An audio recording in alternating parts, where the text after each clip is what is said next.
My son drained my bank account and whisked his wife and her mother off to Rome, leaving me with nothing but echoes in an empty house. I just smiled to myself, and 3 days later, he called me sobbing, "Mom, what did you do?" My quiet revenge was complete. The day I needed hope the most was the very day my own flesh and blood took every dollar without a whisper of remorse. My name is Eleanor, Ellie to those who once cared. At 68, I've seen life's twists, but nothing prepared me for this. I sat in my old armchair, the one I bought when Jackson was just 7, staring at my phone screen. Available balance, $0. I read it over and over, my hands shaking not from age, but from a deep, gut-wrenching betrayal. I called the bank, my voice barely steady. The representative confirmed it. Wire transfers totaling over $80,000, all to an account in Jackson's name. "Do you want to report fraud, ma'am?" they asked. I hung up without a word. Silence filled the room, broken only by the tick of the kitchen clock. Outside, life went on, an ice cream truck jingle mocking my despair. Then the landline rang. It was Doris, my neighbor of 30 years. "Ellie, honey, did you see Jackson's Instagram? He's in Rome, living like royalty with Tanya and her mom." I swallowed hard, grabbed my old smartphone and scrolled.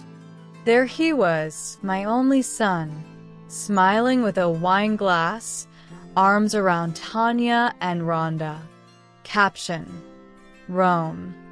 My new beginning. I deserve this.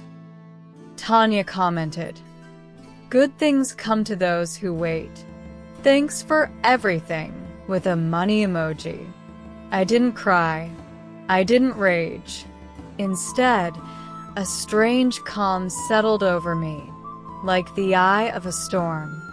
Far away in Rome, Jackson laughed without a care, while Tanya whispered, "It was easy. The old lady won't even notice." But I noticed, and I remembered. Music shifts to nostalgic tones. Pause for 10 seconds. Let me take you back.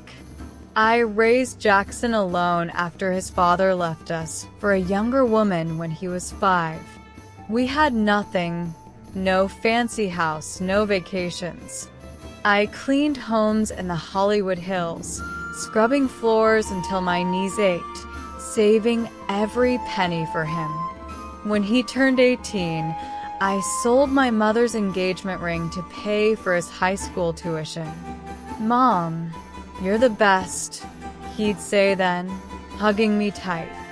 At 23, he wanted college.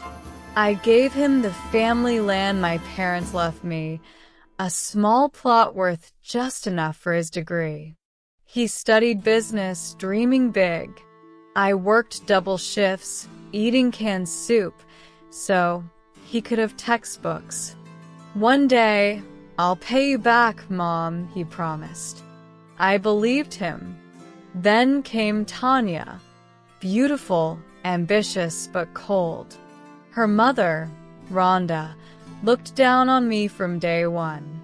"You're too simple for this world, Ellie," she'd sniff. I helped with their wedding, catering, decorations, all from my savings. I cooked for them, cleaned their apartment, even when my back screamed in pain. Jackson drifted away. "Mom, you don't understand modern life," he'd say.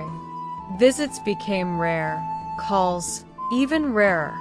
A week before the theft, I tried visiting their Studio City apartment with fried chicken and greens, his favorites. I rang the bell. No answer. Sat on a bench for 2 hours under the blazing sun.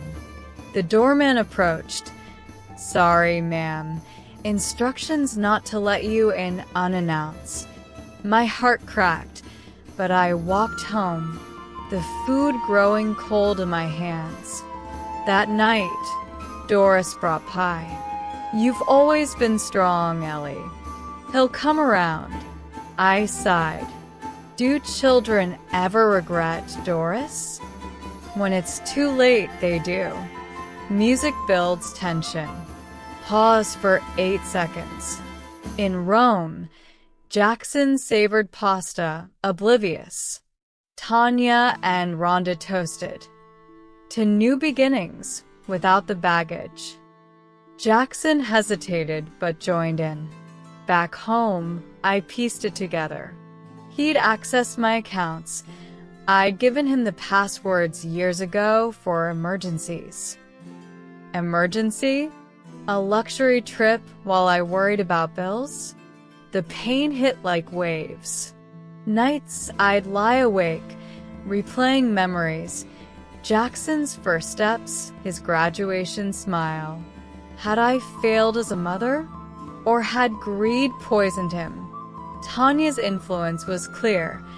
She pushed for more, always more. Rhonda egged her on. Your mom's old. She won't need it long. I confided in Doris over coffee. What now? She asked. Smile, I said. I've cried enough. Now, I've become dangerous. She frowned, but I felt a spark. Digging through old drawers, I found it. A locked box from my late husband, Arthur, who'd passed 5 years ago. For emergencies only, Ellie, he'd said. Inside, documents for investments he'd hidden to protect me, stocks, a rental property, even gold bonds. Worth over $200,000. He'd never told Jackson, fearing it would spoil him. My heart raced. This was my secret fortune. Untouched, unknown. Music turns empowering. Pause for 10 seconds. I didn't rush to the police. Instead, I called my lawyer, Mr. Harlan, a kind man who'd handled Arthur's estate. Ellie, those transfers? Forged signatures. We can freeze everything. We did. The Rome accounts halted mid-trip. Jackson's cards declined at a fancy restaurant. Panic set in. 3 days later, the call came. Mom, what did you do? Our money's gone. His voice broke. Tanya screamed in the background. Fix this. I stayed calm. Your money? That was mine, son. Every penny from years of sacrifice. Silence. Then sobs. Mom, I'm sorry. Tanya pushed me. We needed a break. I let him talk. Excuses pouring out. Rhonda's greed. Tanya's demands. Come home, I said. We'll talk. They cut the trip short. Flying economy. At the airport, I waited with Doris. Jackson hugged me, tears streaming. Tanya hung back, ashamed. Rhonda muttered apologies. Over weeks, truths emerged. Tanya confessed. I thought you had nothing left. I showed them the box. Arthur left this for me, not you. Learn gratitude. We sold some assets to repay me, but I forgave the rest. Jackson divorced Tanya. Rhonda moved away. He started over, working humbly. Music resolves to hopeful melody. Pause for 12 seconds. Today, Jackson visits daily, helping with chores. We've rebuilt, not on money, but trust. I founded a small fund for single mothers, teaching sacrifice's value. Life's betrayals hurt, but they teach. Children stray, but love calls them back. If you face this, No. Strength lies in silence, and justice comes quietly. Did my story touch you? Which city are you listening from? Share in the comments. Support with a super thanks to keep these tales coming. More stories await. Subscribe and explore. With love, Auntie Ellie.